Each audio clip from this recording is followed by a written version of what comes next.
as realistic as possible, that have them to behave like a normal animal would. Yeah, yeah. So tell us about Erth. So it's a puppet and visual physical theatre company, right now based out in Sydney, but it started in Ballarat, in kind of regional Victoria, and so for the last couple decades this company's worked all around the world, bringing all sorts of crazy creatures and mostly dinosaurs, a lot of prehistoric life, to kids and families all around the world. Yeah. Now, have you deliberately chosen dinosaurs for a reason, or? Well, I think dinosaurs are always really popular just because kids really love dinosaurs, and it's something really accessible and really interesting for kids to learn about.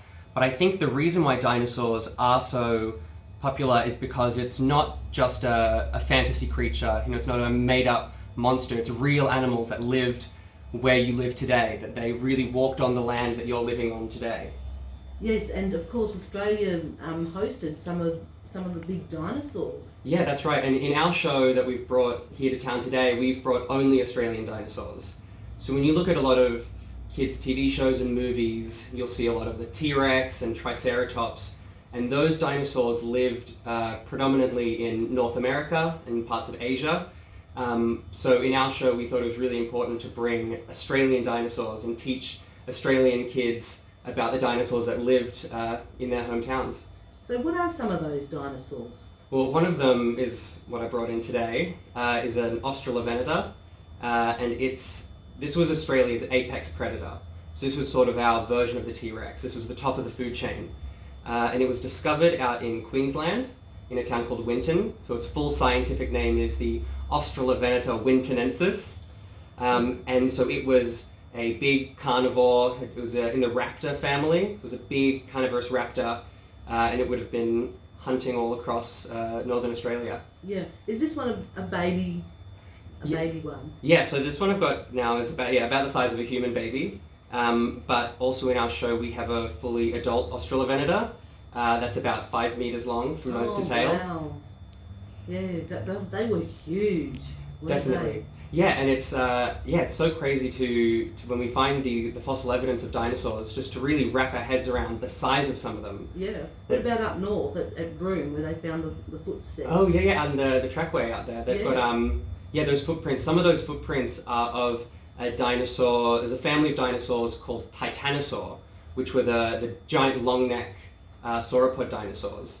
And in our show we have one of these big long neck dinosaurs that would have gotten up to possibly 30 meters long, or almost as big as a blue whale. Yeah. This enormous creatures that we found footprints in Broome and all the way across. We've even found footprints of the same dinosaurs across in Queensland near the Great Barrier Reef. So we knew they lived all across our country. Yeah. Do you know if there's been any dinosaur prints found around Kalgoorlie or the goldfields or? Yeah, it's definitely possible. So there's really good land out here to find dinosaurs. I think a lot of the problems with paleontology in a lot of regional areas around Western Australia is a lot to do with the land that fossils are found on.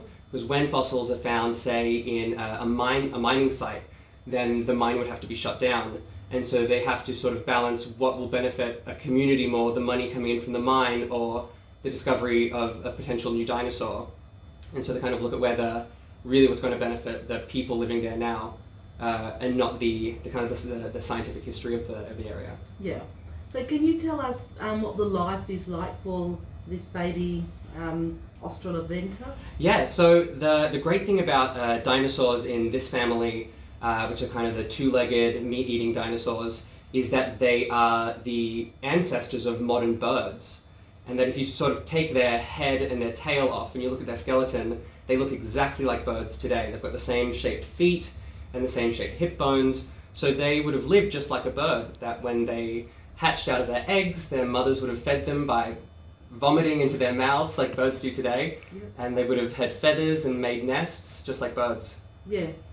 So what can we expect to see at the show today? Because it's on at 4 o'clock after school. Yeah, so 4 o'clock at the big stage at the Centennial Park. Yeah. So the show runs sort of like a live animal presentation that you would see in a zoo, where there's a keeper that comes out to talk about the animals and bring them out one at a time. There's plenty of audience participation, and this show started as a street theatre performance, so gathering small crowds on the street. So it really has that feel of, it's really fun for the whole family, a lot of jokes, a lot of bringing the kids up on stage to meet the dinosaurs, and yeah, it's a really fun time. Yep. Well, I'm looking forward to it because this baby dinosaur here looks so real, doesn't he? Yeah. And they're kind of scary, aren't they? Yeah, definitely. I think there's sort of that uncanny valley of seeing a puppet come to life that even though you know it's a puppet, and we're not in the business of lying to kids. We start the show by telling them, dinosaurs have gone extinct. We're going to show you some puppets. But the second we bring out the dinosaurs, they instantly forget that, because you see the way that we make them move and just they're blinking and they're breathing. And so that can be scary, especially from some of the larger ones. Yeah. Have you ever had kids, scream and tear? Oh yes. Yeah. So when we get to do these shows, getting really up close to the kids, we have kids turning and running out of the halls. We actually had a couple venues that we played at where the cleanup crew that came in afterwards told us that they had to clean up a few wet patches because the kids were just terrified. Yeah. But that's how we know we were doing our jobs right. Yeah. So, kids like doing scary things, so that's right. Go and experience it. That's right. And I think it's good to kind of give kids a healthy level of fear for animals. It's because that's really, it's fun. It's why people go on rides. It's why people watch scary movies. It's fun to feel scared. Yeah. Absolutely. That's why I went on that white water raft thing in New Zealand, just to feel scared. Yeah, that's right. Yeah, it kind of keeps you alive. Yeah, absolutely. And of course, there's always kids that love puppets. These big dinosaurs and that, and want to interact. Yeah, that's right. And even if it's so some of the older kids that can see beyond the puppet and see it for the work of art that it is. It's been really nice going into communities and doing puppet making workshops in schools and in different small towns where we can show the kids how the puppets work and really show them that it's something that they can do at home and that they don't need to make these really realistic looking puppets, that we're teaching them to make puppets out of recycled materials and old plastic cans and things like that, so that they can get a sense of how easy it is to create these living creatures just out of things they have around the house. Absolutely. And where are you going to next? Well, this is our last stop on the tour. Okay. So this is our big finale, and it sounds like it's going to be a really big show. We're going to have thousands and thousands of people. This might be our biggest show, so it's a really great way to end it. But we've just spent the last 2 months. We started in Derby, up north. Yep. And we've just worked our way down through Marble Bar and Kew and Tom Price. We've just come from Esperance, we've been out to Onslow, and so we've just really been everywhere. Yeah. And it's really good because people out in remote regions don't often get to see stuff like this. So well done in being able to tour. Yeah, and it's been nice for towns where they've gotten nearby towns busing kids in. When we played out in Kew, and Kew's got a town population of 160 people. But in our show, we had an audience of 220 people. Wow. Because they bussed in a whole bunch of kids from Mount Magnet and all around the place. So we just had all these busloads of kids coming in. And communities, did community kids come in? Yeah, heaps of community kids. It was really fantastic. Yeah. And it was really nice when we went to Marble Bar. Yeah. It was completely a group of community kids. We did the show on a basketball court.